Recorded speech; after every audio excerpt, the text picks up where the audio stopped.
Welcome to Haunt Topic Radio, the podcast for haunters by haunters.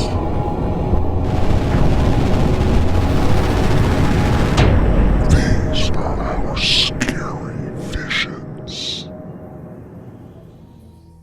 This episode was originally published on the Haunted Attraction Network podcast feed. Philip Hernandez interviewed 5 new board members that are sitting on the Haunted Attraction Association. I really enjoyed this podcast episode. It's about 30 minutes long. Philip does a great job in interviewing these veterans in the haunt industry. Questions about working with your staff, getting started, how to grow your haunt, and much more. Have a listen, and we will be back with another episode of Haunt Topic Radio next time. To check out more podcasts from the Haunted Attraction Network, go to hauntedattractionnetwork.com.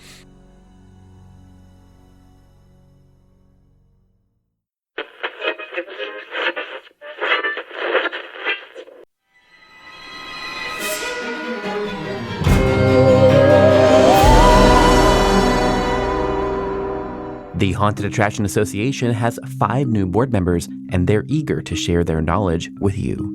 That's coming up on today's show. Welcome to the show. I'm Philip. On the HAN show, we bring you the news, information, and education you need to prepare for Halloween. We also have a lot going on outside of this podcast, and the best way to make sure you're not missing out is to subscribe to our weekly newsletter at the link in our show notes. And a reminder that applications for our Hauntathon, our annual Halloween programming, close on April 28th.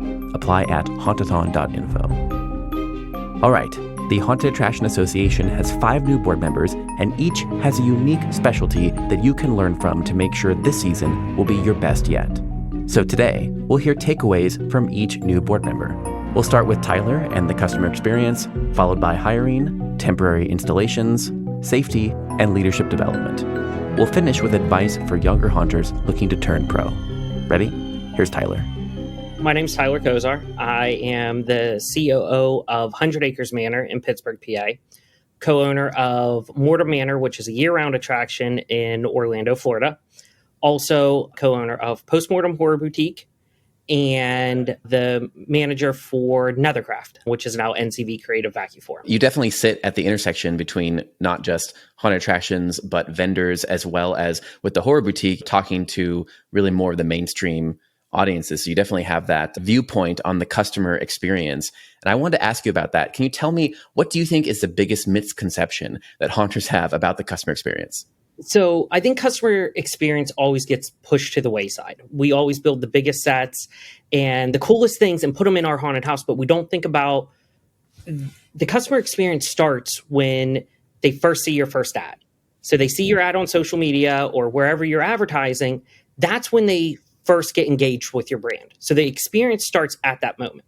And you have to carry that experience to the moment they park, to the moment they buy a ticket, to the moment they stand in line, when they walk through, and then when they exit. But when they exit, that customer experience continues. So even when they get home, is it a follow-up email? Or you have to think about it from the very start to the very end. And I think most haunts think about it as, oh, the experience is when they walk through my haunted house and get scared. It's a lot more than just them walking through and getting scared in your haunt. Can you give us some examples of that? If your website isn't simple for somebody to buy a ticket, they might not buy in advance. They might be showing up at your gate. Then when they show up at your gate, if you don't have the internet or card readers to check them out, that all goes part of it. And then imagine showing up at Disney and they're like, oh, you have your tickets? We don't have anywhere for you to park. So why don't you just go down the road a little bit and walk 5 miles to the gate? You have to think about how they're getting to your place, how they're exiting your place. It's all part of it. And what is something that someone could do to get started on thinking about this? Because it's hard to then break yourself out of that mindset and be like, what if I was someone who had never been here before? Talk to your staff. Talk to your actors. Chances are your actors attended your haunted house before they signed up to be an actor. So ask them about their experience. And then look at your senior management, your senior staff. Everyone comes from a different background.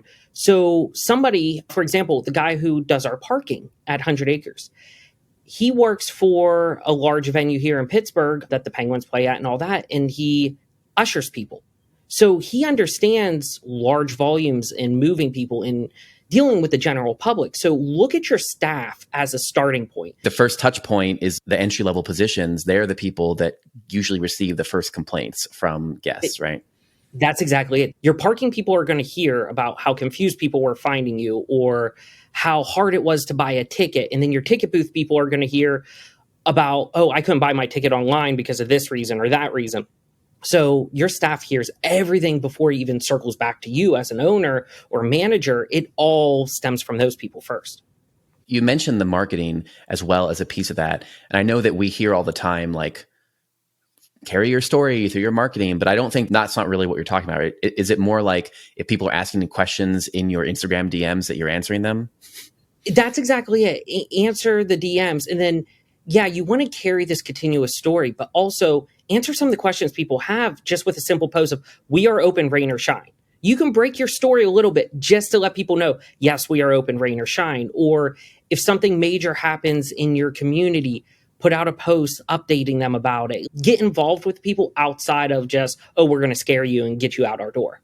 Can you give me maybe one or two examples of something in any of your businesses that you have changed that has really made the customer experience better?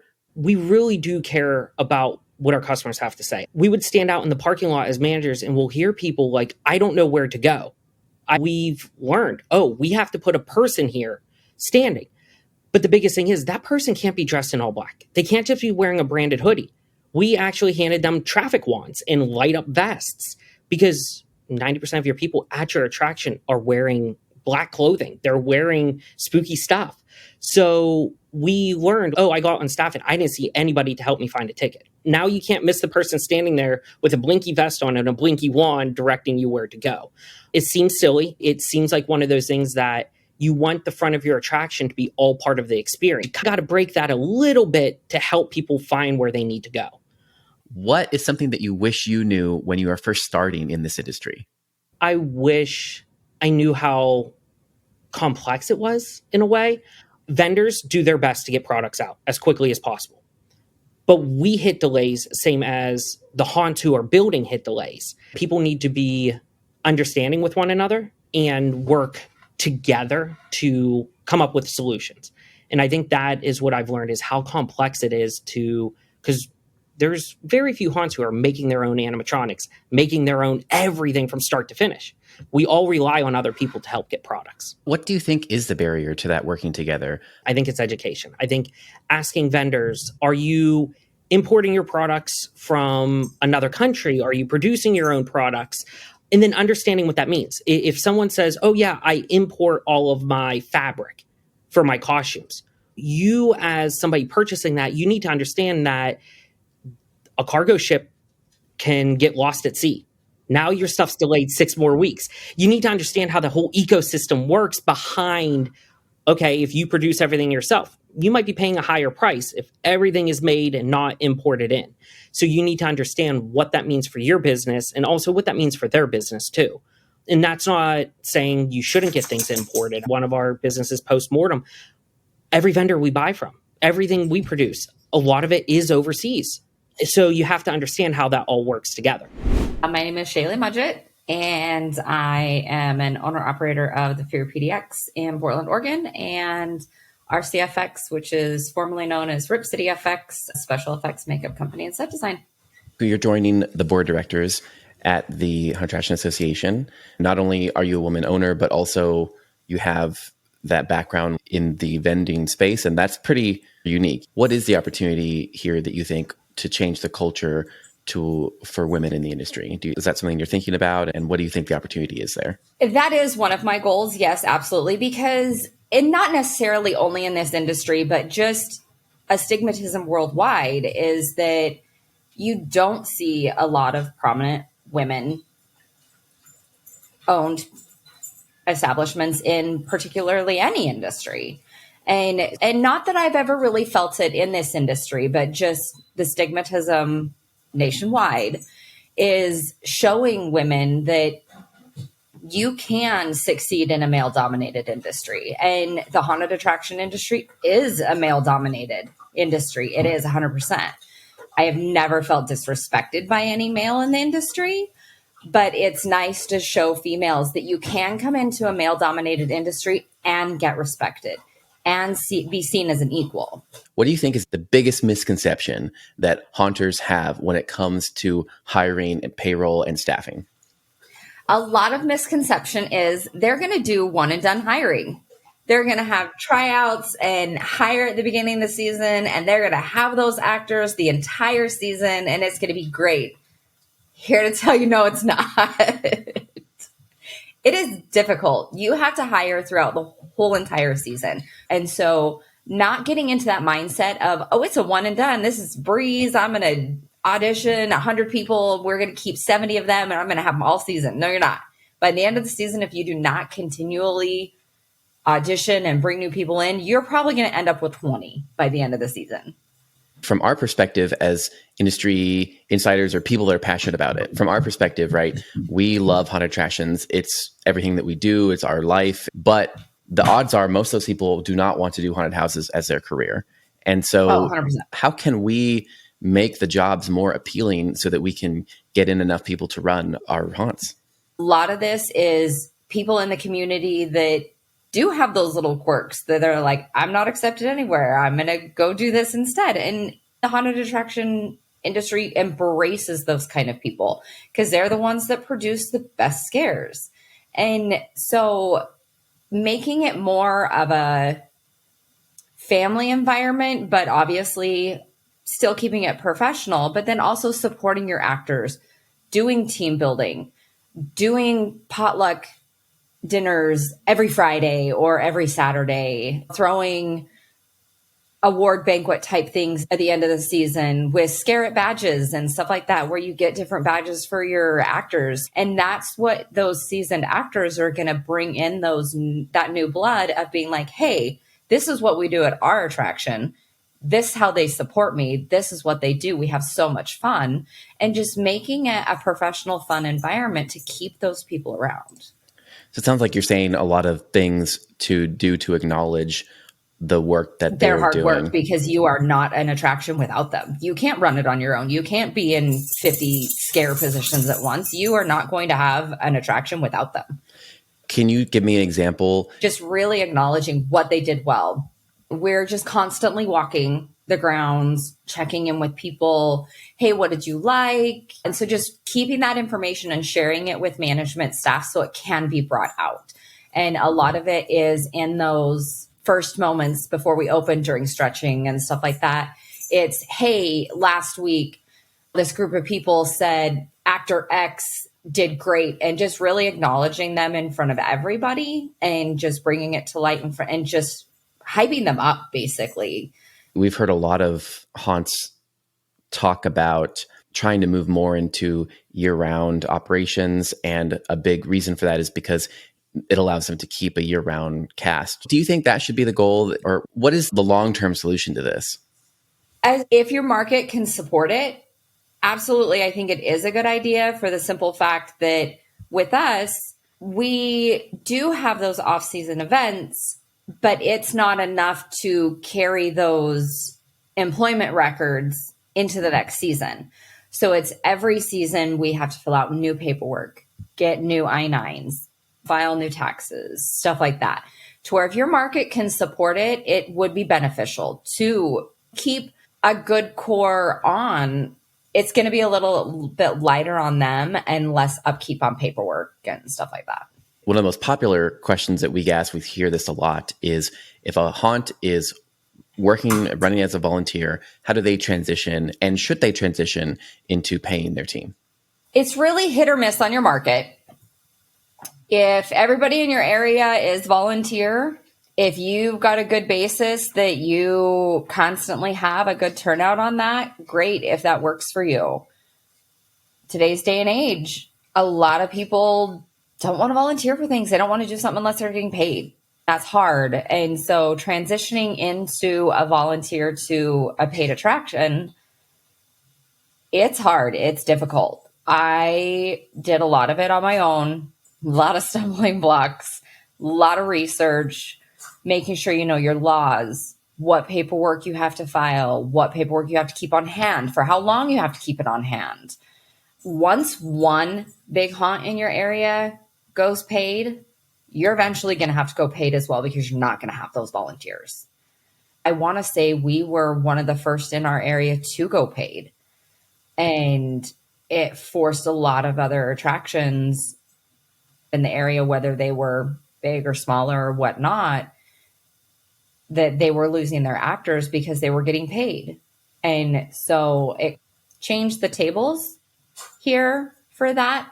But if you don't put in your time, you don't put in your work, and you don't put in your research, unless you pay some service to come in and do it all for you, which, I mean, let's be honest, unless you have a huge chunk of change to be doing that, it's not feasible, especially if you are trying to transition from a volunteer to a paid haunt, because you aren't going to have that overhead capital to help with that.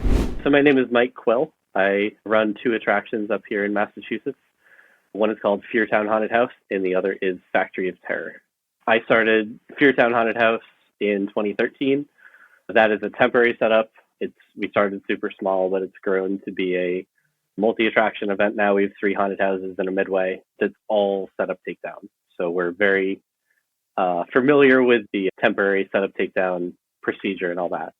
And then in 2020, we were able to purchase an existing attraction called Factory of Terror in Fall River, Massachusetts. That opened in 1996. So it's been a long-standing attraction in our market. That's an indoor warehouse-style attraction, about 20,000 square feet. So we have both ends of the spectrum between the two of them now. The goal for most people is get a building, because then you don't have to tear up and tear down, and your costs are amortized over a long time. So tell me a little bit about that, and maybe some of the misconceptions people have about that. Its location is everything with haunted houses. We're picking a great location that has parking. It's close off the highway, and also we have enough space. It's a great atmosphere. New England in the fall time, being outside. The downside is we have to set it up and take it down every year. On the positive end, that gives us a clean slate to completely redesign from year to year. So that's something we love to do. On the creative end is totally have a blank slate that we can make a completely different experience year to year. And now having a permanent setup with Factory of Terror is something we're learning. Is there we can build sets that are going to be there for several years. And whereas at Feartown, we know every year we can revamp it, see what works, what doesn't work. So really it comes down to location, and we have a great spot there, and that's something that we try and take advantage of. So do you think when someone is trying to decide between transitioning to a permanent or keeping it a temporary setup, you think it's mainly the location? Exactly. And I would say almost every case, it's ideal to have a permanent setup, but a lot of times if you can get a much better location that you have to do temporarily, you have to jump at that. And that's what we did. And 11 years later, we're still doing it. And we've learned a lot along the way on how to do it, how to not do it. Did you have an aha moment that has really improved your operations or your process, or some way that you have made it to be a little bit easier to do? Because it's a lot of work. Yes. That's the understatement of the century. Yeah, it sounds stupid, but forklift is, in recent years, we've started renting one, and now we design to make sure things are forkliftable, to make sure that a big facade, we can put up a second story and forklift it. And now we think back being like, how did we do this with my pickup truck? And we have hundreds and probably thousands of wall panels that we're unloading and eventually reloading. But we used to do that all by hand into a truck and put it out. Now work a bit smarter with forkliftable stuff and make our lives a lot easier. What do you think is a big misconception that people have about the temporary installations? There's a couple things in that regard where it's a lot easier to get help in terms of staffing for build crew on the front end, because you have your people and everyone's excited to build and you're building towards something. It's a little more difficult after the season, where you peak at the end of the season, everyone's tired from a long season. It's a lot more difficult to have a strong crew because it's just as much work on the back end. The other big thing is that the average customer doesn't know and doesn't care that you're a temporary setup. they're just caring about their experience. So whether I know how much more work it is to set up our attraction than a permanent install that can tweak some scenes and flip the lights on in September, but that doesn't matter. Like, customers are paying money to come through our show. It needs to be as good as, if not better than, any other show. The average customer just doesn't care that we're temporary. That's a logistic thing for us to figure out. So even though it's way more work and there's a lot more challenges, you got to roll with it and make sure you still put out a great show. It doesn't matter to the average person. I am Brett Molitor from Huntington, Indiana, near Fort Wayne, and I have Hysterium Haunted Asylum and Hysterium Escapes. I used to be an electrician for General Motors and retired a year ago. You were previously on the board. You, of course, were a previous president, and now you're coming back to the board. Where do you see the opportunities for HAA right now? The HAA is getting a lot of new enthusiasm with the last couple of years with Spencer's 2.0, that his plan that got more involvement from the board members, more involvement from other people on committees, getting more publicity out to some of the haunts. In the last couple of years, on the top haunts, we sent out press releases to local media that we solicited from those haunts. So not only was there a national campaign that we were paying for, but we did the local media that was highly received. A lot of the haunts saw a lot more publicity from it. From our perspective, it talks about safety and business, good business and stuff like that in the press releases that go to the local. So a lot of the haunts were getting questions about safety, and it's always on everybody's mind, especially with everything going on. Another aspect that I feel I can help out with, and I've got a lot of experience with, is the chaos training. And the chaos program is evolving, and it's been a slow process, but the certificates now are only valid for 3 years. And the recertification process is going online this year. We're getting ready to get that active so people can recertify without having to attend the full 8 hours in person. Crowd control is a big thing, and child safety, it's constantly evolving. Background checks became a big one this year. There were several haunts around the country that ended up having some bad publicity because they hadn't done background checks. And some of the haunts have been doing it for a long time, and some haven't. Weapons checks, that type of thing. We used to not worry about who was outside the door other than, hey, we got a big crowd. There's a whole bunch of people there. Isn't that exciting? Now we have to worry about if something happens and that crowd starts trying to disperse. What did we do to help set that up so that they can go safely? Do you think that safety is the largest challenge facing haunted attractions this season? The big challenge is, are you up to date? Is your staff up to date? Are you doing drills? Remember when you were a kid, you always did the fire drill, and, oh, this is so boring, and we always walk out in a line and stuff. We all know how to do it. And my haunt, we do it every week. We come up with a different time, we don't announce it. It just happens. And we've done it 10 minutes before we open one time. And we always block one of the exits. I have 7 exits plus a garage door on my building. So we have lots of exits. We always block one of the exits, and they have to use their alternative exit. And once a season, we block every exit and see what happens. And you get new actors every year, so you have to constantly do that. And a couple of years ago, we had a deaf actor, and we did a drill, and that deaf actor got left behind in the building. But you can learn 911 very easy. It's 911. So that's now become part of our training orientation with all the actors. So they all know that if there's staff or customers that are hearing impaired, they know how to say 911 and kind of gesture, follow me. And we're always learning stuff. My name is Kevin. I own a small haunted attraction up in Western New York called Everhaunt. I also have a day job where I oversee a company up near Washington, D.C. That's most of my life during the week, and then the weekends are the haunt, which is great. Live in Buffalo, have a wonderful wife and a beautiful 4-year-old daughter, and so I'm living a good life right now. I know, having the perspective of you being in the haunt side, but also in the large company side, leadership has been a big focus for you. Why should haunt owners care about leadership? I think that leadership is the most important part of any high-level role of somebody leading a company.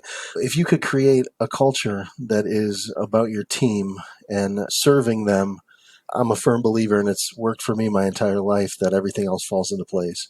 If you could create an environment where people want to be there, have fun, feel like they matter, and they do matter, have ideas, they're engaged, they want to make a difference with you, everything else, in my opinion, does fall into place. And I learned that before the haunt industry. Before I ever got into it, I was taking care of your people.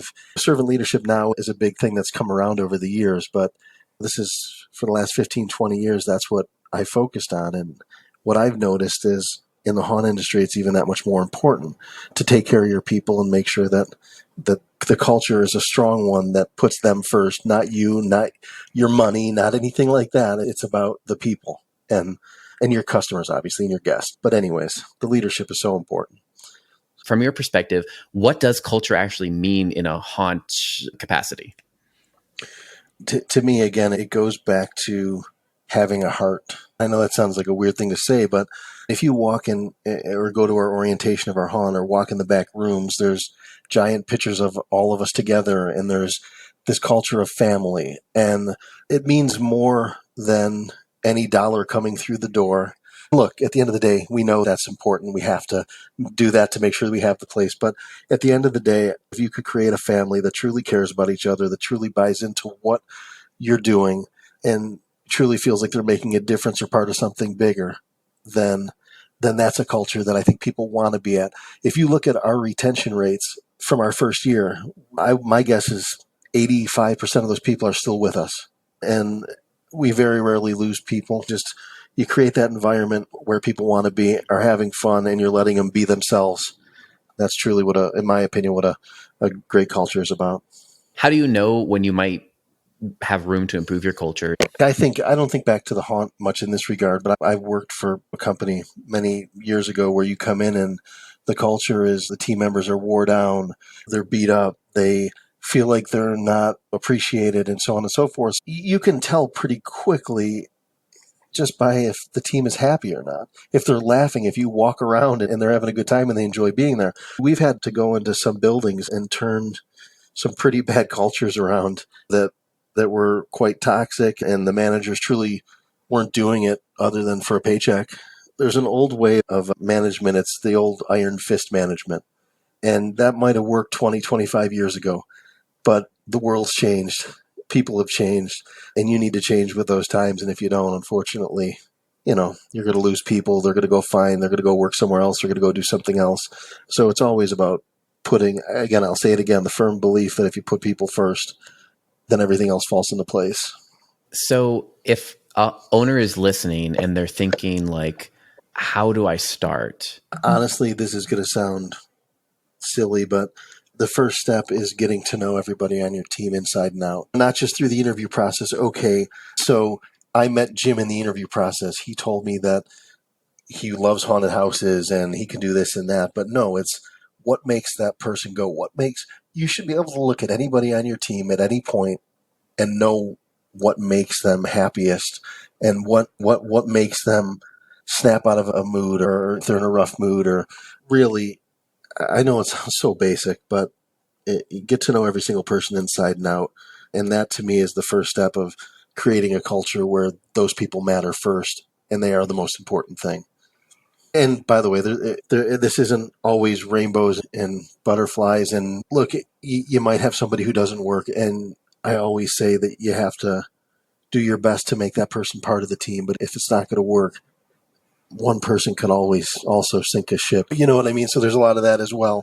You really have to create a team where everybody is there for each other. And if someone's not, unfortunately, you have to deal with that. But I think haunts, again, it's a little bit of a different challenge because so many of them are seasonal and the staffing is so fast. You're hiring so many seasonal employees. How do you balance these two things? How do you balance trying to learn that about every person, but you're having to hire 500 people that only are going to work with you for 2 months?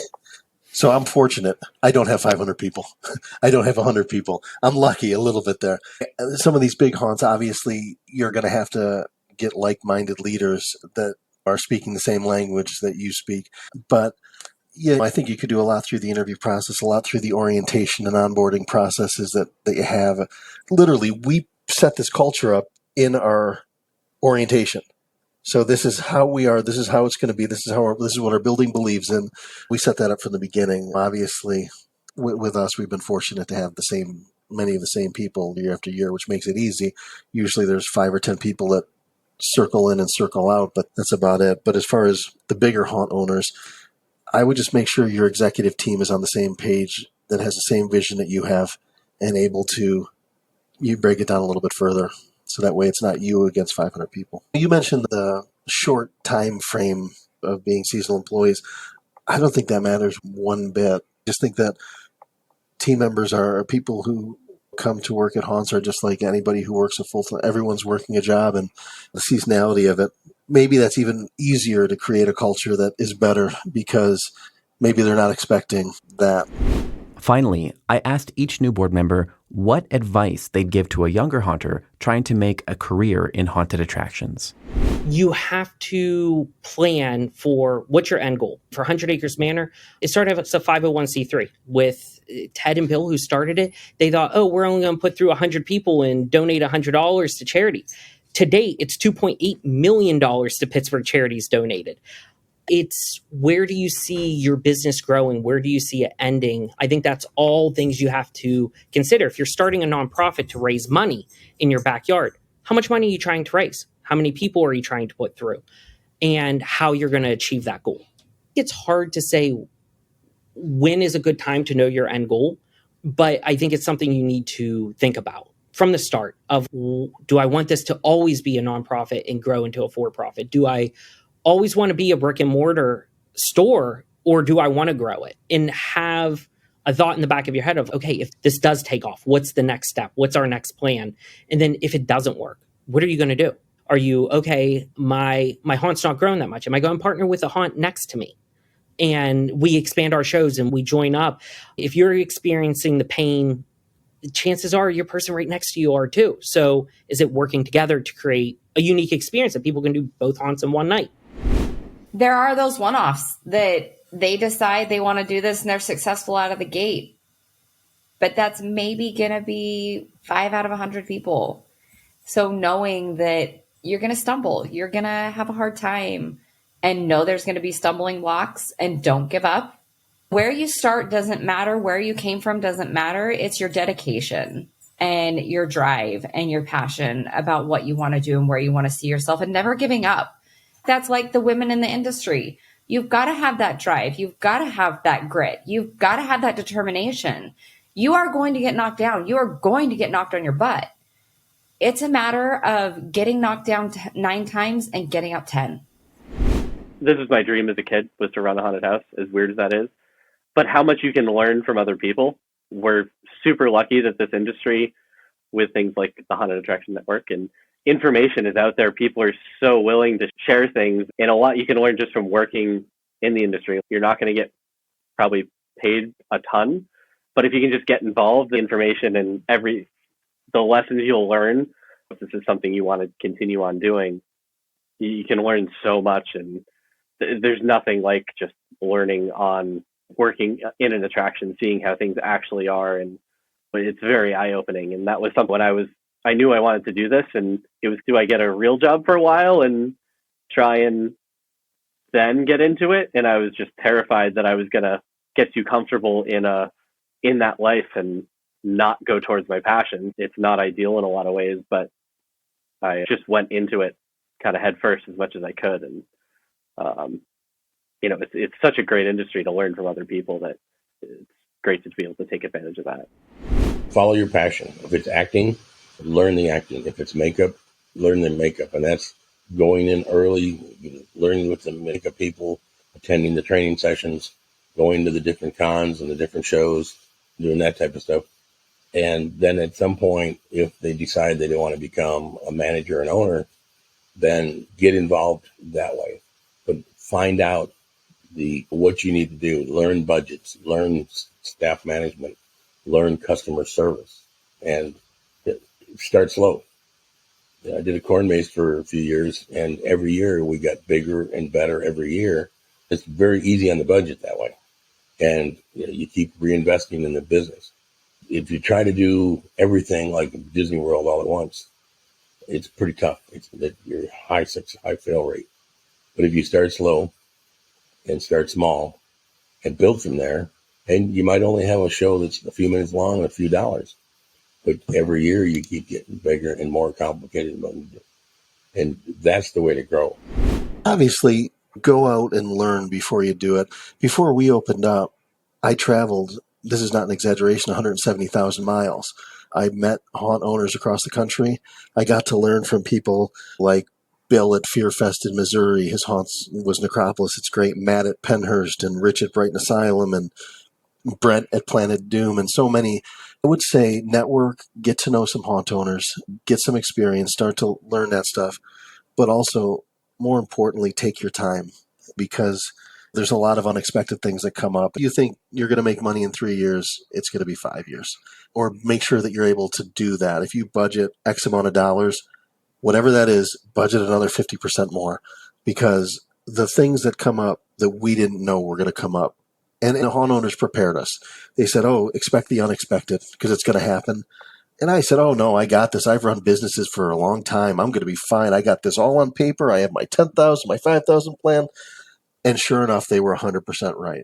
And we ended up having to, in some ways, take from X to pay X because we weren't expecting that. So you're not going to be able to, in the haunt industry, go from A to Z, A, B, C, D, E. You're going to go all over the place. You know what I mean? My advice is take your time, expect the unexpected, and make sure you get out and learn from some people that have done it before. Today's episode was edited by me, Philip Hernandez, with post-production by David Swope and original music composed by Chris Thomas. Support for today's episode comes from Gantom Lighting and Controls. Gantom illuminates attractions worldwide with the world's smallest intelligent spotlights. From Dark Hour to Netherworld, Super Mario Land to Hagrid's Bike, Gantom goes where other fixtures can't. See what you're missing with a free demo. Sign up at gantom.com/demo. That's gantom.com/demo.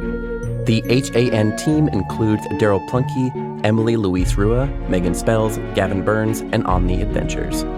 Until next time, stay scary. This is a Haunted Attraction Network production.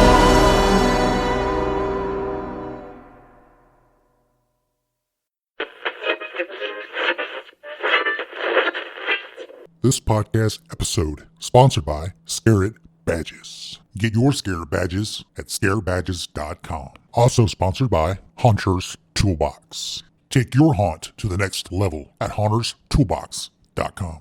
Thank you for listening to Haunt Topic Radio. Please leave a comment wherever you found this podcast. Each comment you leave will help spread the word to other haunters around the world. See you next time.